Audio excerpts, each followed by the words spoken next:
Ready for the video? Super ready, let's get to it. Let's do it. I don't think he answered that question at all. Well, did he? Wow. Identifying. That's the key. Very true. Do you agree? I do. It's all important about protecting yourself. That's it.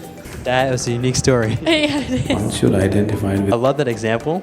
I love that. Eckhart, right? Yeah. Okay, so Oh, I love this. What he coming up again? So you've identified with it.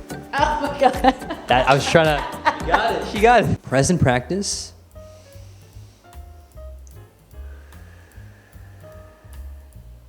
What's conscious? This is Vish and Heather, and today we'll be responding to Sadhguru's video on. the root of violence and conflict. My name is Vish, and I'm an aspiring yogi. Love all things yoga, wisdom, and meditation based. And I'm super grateful to have Heather on the show.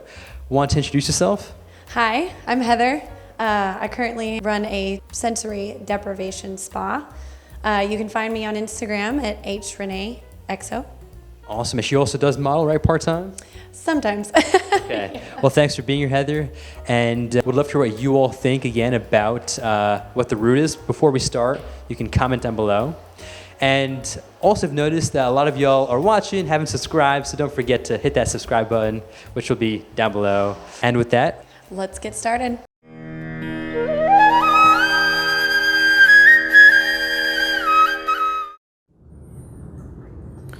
Conflict is happening everywhere in the planet, in so many forms. Between two countries it is happening, between two communities it's happening. definitely today quite a bit. Within the family it is happening, within you it's happening. Yes? But it is only because there is conflict within you, there is a possibility of conflict outside of you, isn't it? Exactly. So having Because fear there is in oneself. violence within you. Great perspective. Violence is possible in the world. If there was no violence at all in you, would violence be possible in the world? No. So we just have to look at the conflict within. If we just settle this, outside conflict will slowly settle. It'll take some time because we have put a certain momentum to it. But it has to settle, isn't it? If all of us become truly peaceful human beings, no conflict within us, would Bombay be peaceful? Do we have to separately start a campaign for peaceful Bombay? No. If people were peaceful, society would be peaceful, isn't it? So what is the conflict? Very true. The conflict is just this: you got identified with things that you are not. You're identified with Wow. many things that you are not. Identifying. That's the key. Right now, let's say this vessel belongs to you. You don't just hold it as a vessel. Let us say this vessel came to you from your great-great-great-grandfather. Now this is not just a vessel. Yes? You're identified with it. If I just grab this vessel and go away, you're willing to die to get this vessel, isn't it so? Because you're so identified with this vessel now, if I just break this vessel, your heart will break. Would you agree? I Just do see agree. with how many things you have That's done. attachment. That's it, attachment. From the clothes that you Identification. wear, to the people who live with you, the house that you live in, the things that you own and possess, everything has become you, isn't it? Yes? So what is you is not here, what is you is spread all over the place. When you're spread all over the place, naturally, wherever you move, it gets entangled somewhere. Yes? When what is you is so spread out, whichever way you go, every doorway you will get stuck. Very true. Do you agree? I do. It's all important about protecting yourself. It's constant. That's it. Conflict, because you're identified with so many things that you are not. When I say you're identified with things that you are not, it also includes your mind, it also includes your body. Your thoughts are not yours, please see. Your emotions are not yours, please see. These are all things that you picked up from outside and identified yourself with, isn't it so? Yes? Your body is not yours. It is something that you picked up from outside. Heather, what are you thinking so far? Oh, I love this. What he's speaking about is so important to me. I do it on a daily basis, you know. Don't attach yourself to any physical thing because that could create conflict within yourself, especially if it's broken, taken away. And what else was he talking about? Not to identify with your mind, your body. Right. But before we get into that, I definitely agree. I mean, especially these physical things are so transient in nature, right? So temporary, they're so fleeting, it just, you know, goes. And so by identifying yourself with any of those things, it's only natural for misery. What do you think? Exactly. Oh, yeah. I mean, it's like, perfect example is a kindergartner has a toy, sees the next toy that's shiny, and can't let go of the old one. You know, it's possession, it's attachment. So That's the ego. In fact, I love that example. I love that. Eckhart, right? Yeah. Okay, so I think we're connecting there. Eckhart Tolle, for those of you who don't know, he actually talks about a very similar example to what Heather was saying, and it's just the idea that essentially the first time the ego forms is in that young kid, where essentially as soon as they're born, 1 to 2 years of age, it's not really there, right? The ego hasn't really formed. But let's say at age 4, the kid has a toy, and now another kid takes the toy away from them, right? What happens? They get upset. And they start throwing a tantrum, and the whole reason for that is because they've identified themselves with that toy, and when you take that toy away from them, it's like you're taking a part of them away from them. Exactly. That's why, as we are as adults, I mean, it can be, I don't think we identify with things as much anymore, but possibly humans. You know, when people break up or they get a divorce and the other person doesn't understand why they're so upset, it's because they've identified with that person and not become or love themselves more. That is super powerful and key. And I guess a question that does arise, which I'm going to love to hear what they think about, is Exactly. if you're not the body, if you're not the mind, and you're not any of these physical things, then what are you? What do you think you are? Comment down below. And with that, Let's get back to it. Outside. If you sit here and you're not identified with anything, you are simply yourself. You are not identifying yourself with anything, or you're not getting into your make-believe situation of being something that you're not.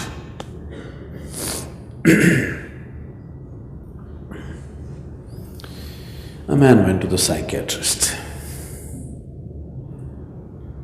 He went and said, "Doctor, all the time I think I'm wet paint.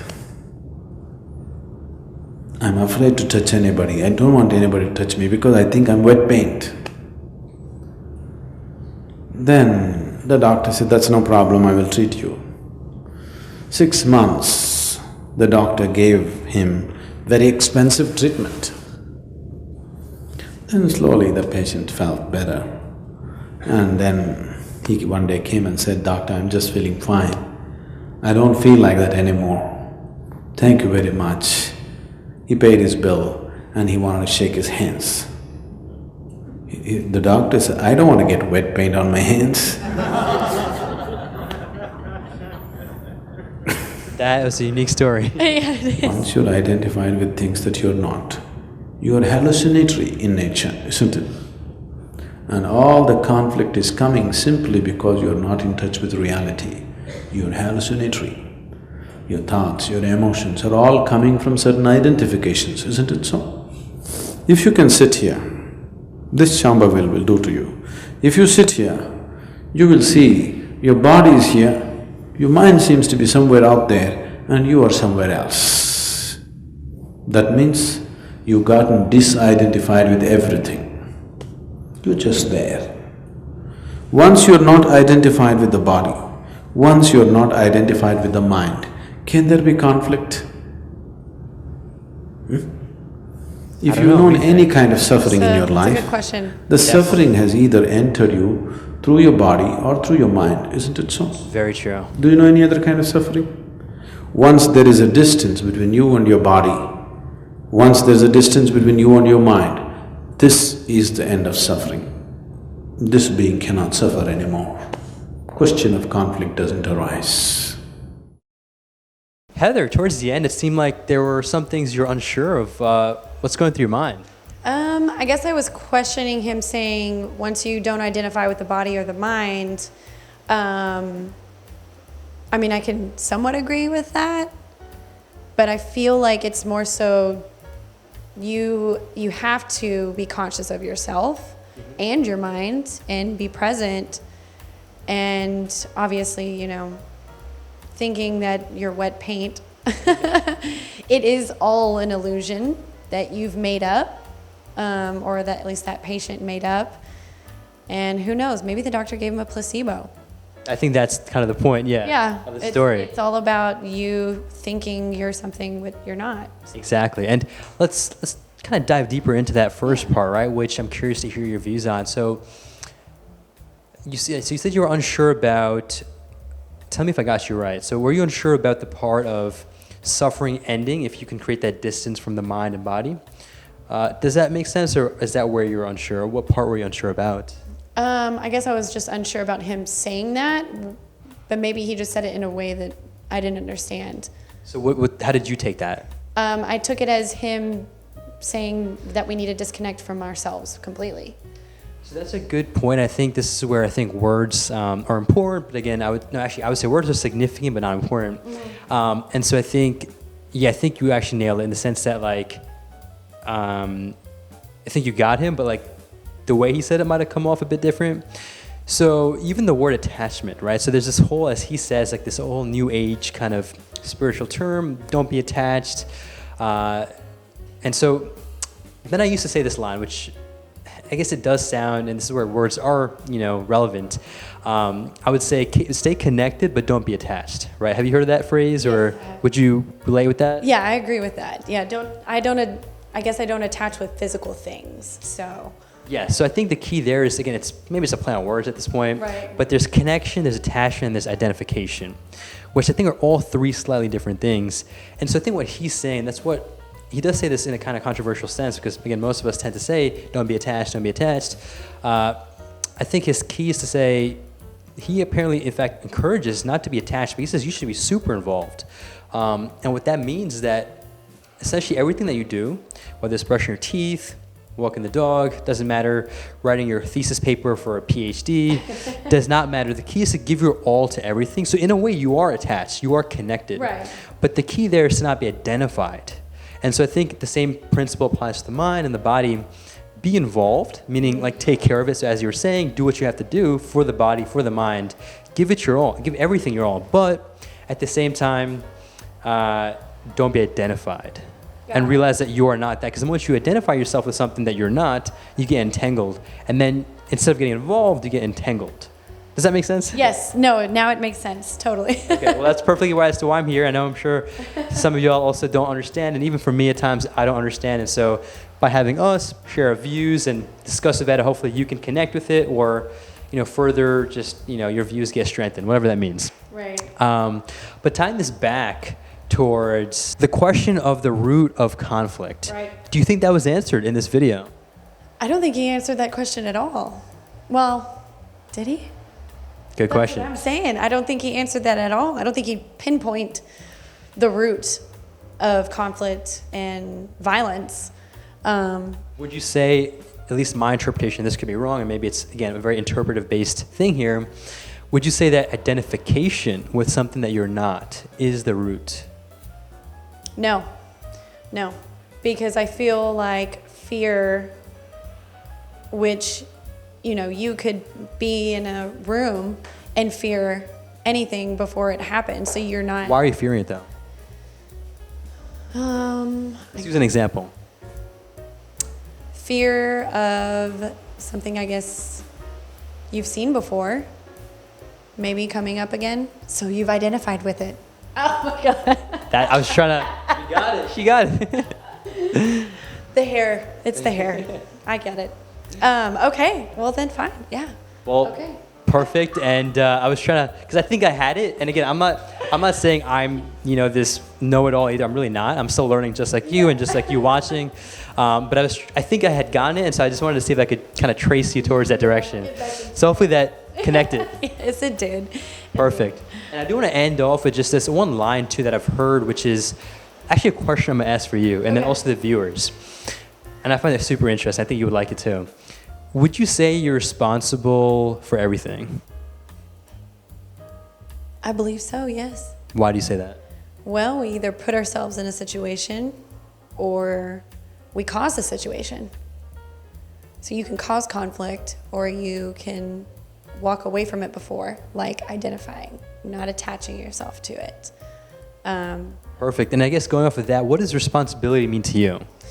That's what I was about to say too. You're responsible for your own self. What does it mean? My reactions.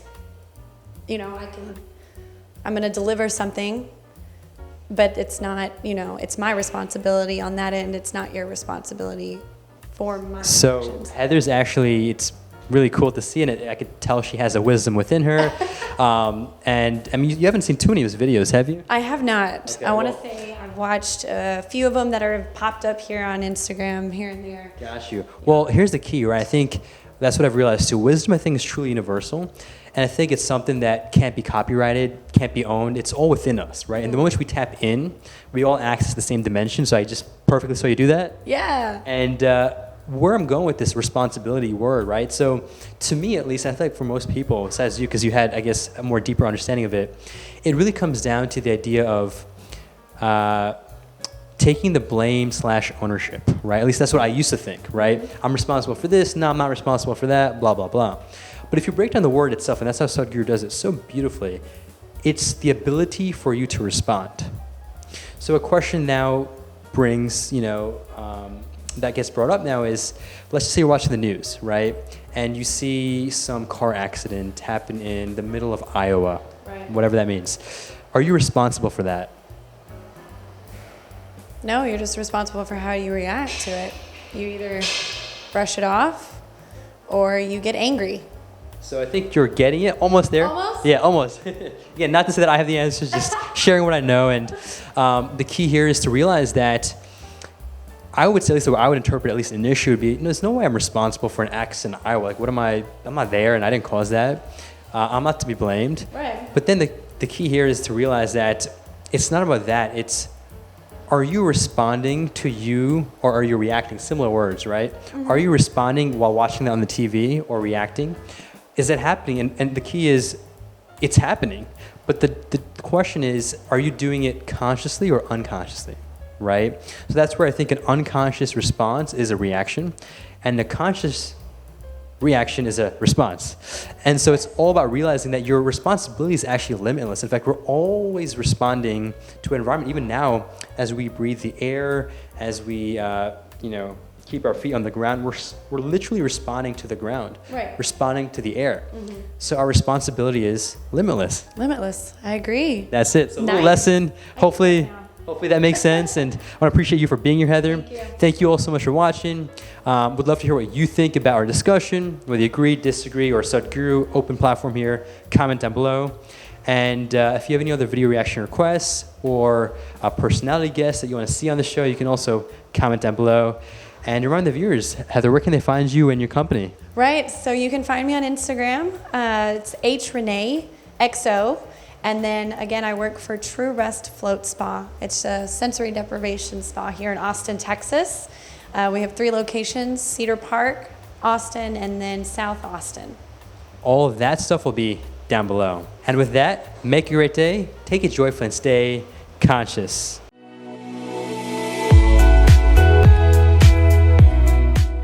Awesome job, Heather. Thank you. You did great. Thanks. Perfect.